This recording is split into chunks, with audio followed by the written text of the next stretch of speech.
dây hen ka si mi sual big na pha kai hi nan ha kar a na ka tan peng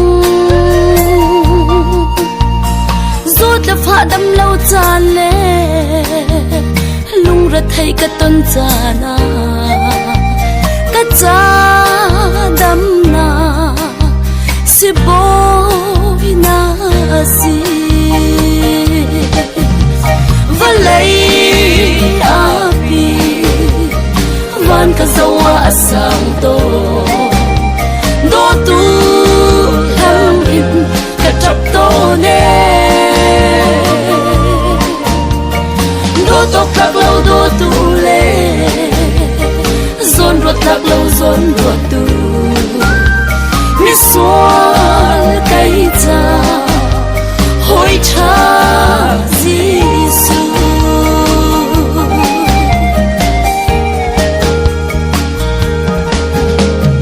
kat chim mi bang le ru lo kat tua mi bang in cham lo na dot na kin na ka ngai thiam kat chin lung in ka ro ami ni boy pa an lop tar lo na dot na kin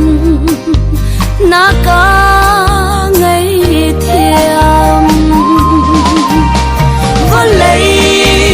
api van ka zawa asang to do tu lam in ka chap to le do to plak lo do tu le zon ruột lạc lâu zon ruột tu mi sual cây cha hoi cha Giêsu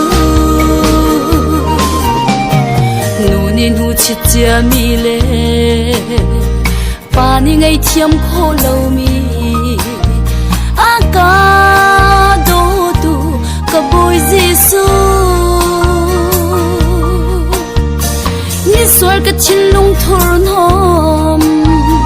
chu na biak thanga phang lo tharau chiang in ko pi ko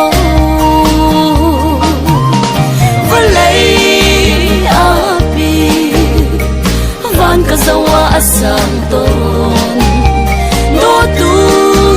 lam in ka tap to ne do to plak lo do tu le zon ruột lạc lâu zon ruột tu mi sual cây cha hoi cha Giêsu ka in zon piak tu ngày lâu chung lấy zon piak tu na si tharau chiang in lam hu sak tu atlu aril khau nun a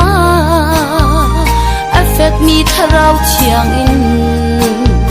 dom le tlai tu ka boy Giêsu valai api van ka zawa asang to do tu lam in ka tap to le do to plak lo do tu le zon ruột lạc lâu zon ruột tu mi sual cây cha hoi cha Giêsu